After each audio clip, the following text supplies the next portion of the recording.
नमस्कार. आज आपण सात्विक आहार कसा घ्यायचा हे पाहणार आहोत. बघा, सतत चिडचिड होणं, अंगामध्ये आळस असणं, छोट्या छोट्या गोष्टींवरून राग येणं, भय, चिंता, काळजी सतावत राहणं, पोट बिघडलेलं असणं, जड असणं, तसंच व्यायामाचा अभाव असणं, सत्संगाची गोडी न वाटणं, आध्यात्मिक वाचन, श्रवण हे नकोसं वाटणं, हे सगळी लक्षणं रजोगुण आणि तमोगुणातून येत असतात.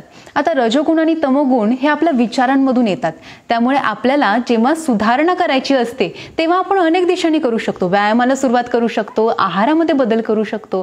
आणि म्हणूनच आज आपण पाहणार आहोत की आपण आपल्या जीवनशैलीला ठीकठाक करून घेण्यासाठी, चांगलं करून घेण्यासाठी काय करू शकतो ते. आता आपली परिस्थिती कशी आहे बघा, सगळं कळतंय पण वळत नाही, बरोबर की नाही.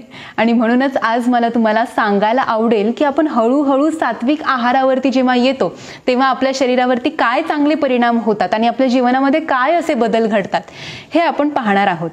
बघा, जेव्हा आपण एखादी सवय चांगली आपल्याला लावून घेतो तेव्हा त्याच्या संपूर्ण दिवसावरती परिणाम होत असतो.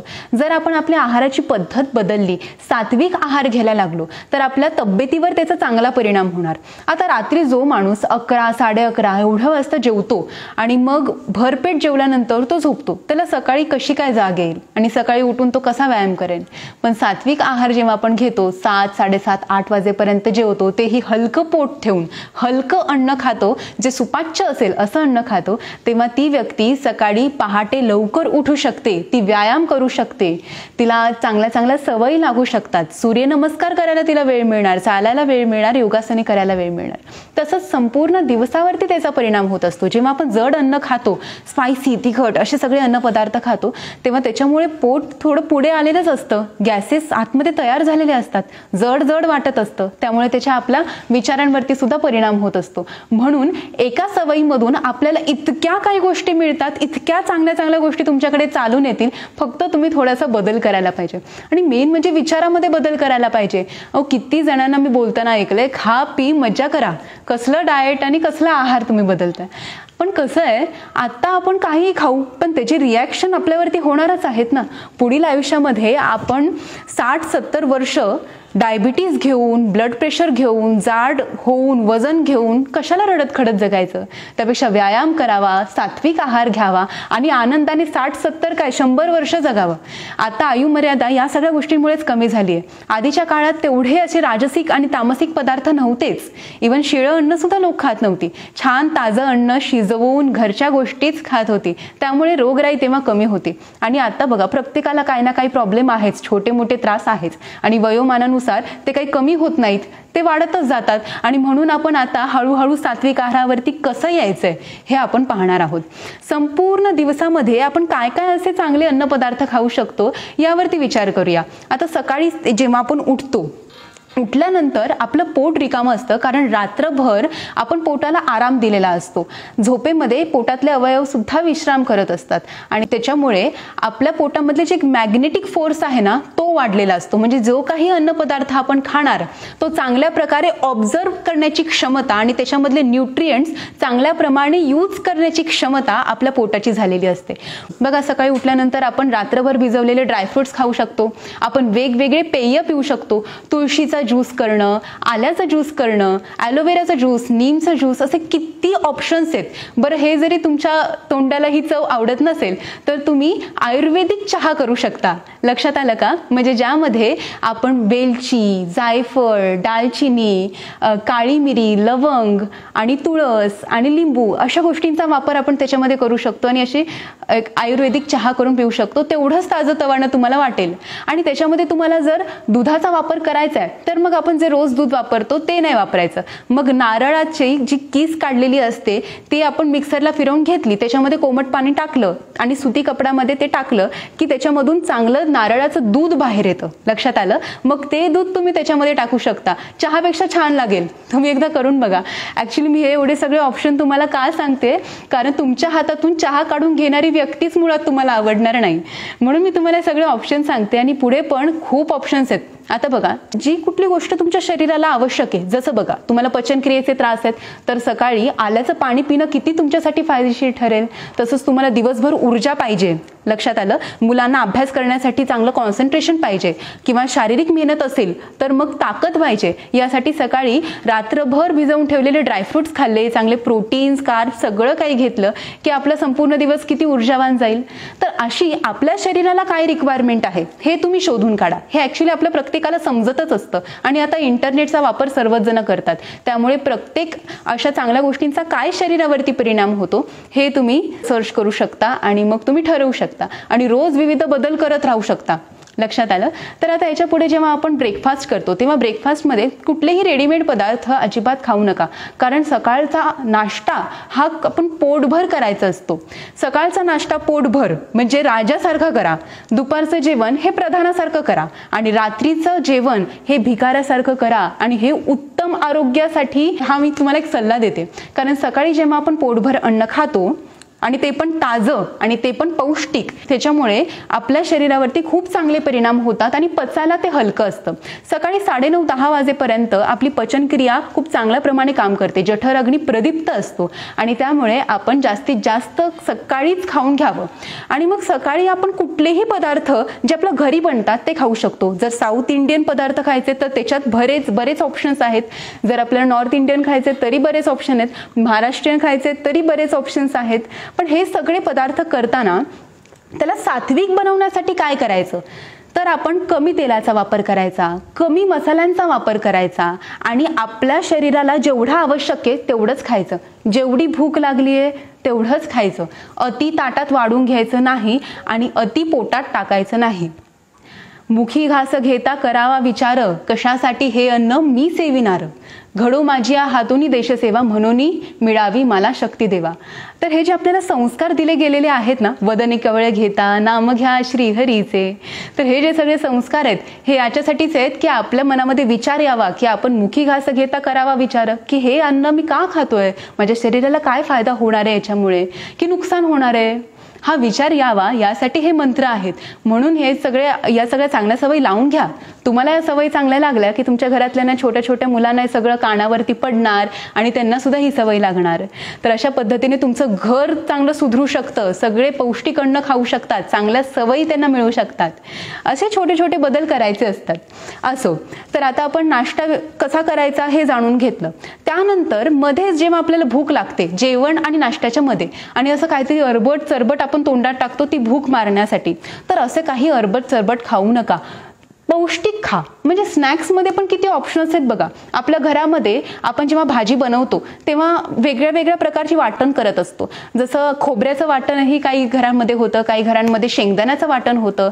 तर असे जे काही वेगळे पदार्थ बनवताना त्याच्यात आपण ज्या गोष्टी वापरतो त्या आपण स्नॅक्स म्हणून खाऊ शकतो. शेंगदाणे खाऊ शकता, खोबरे खाऊ शकता, तसंच रोस्ट केलेले सोयाबीन्स खाऊ शकता, मक्याचे दाणे खाऊ शकता.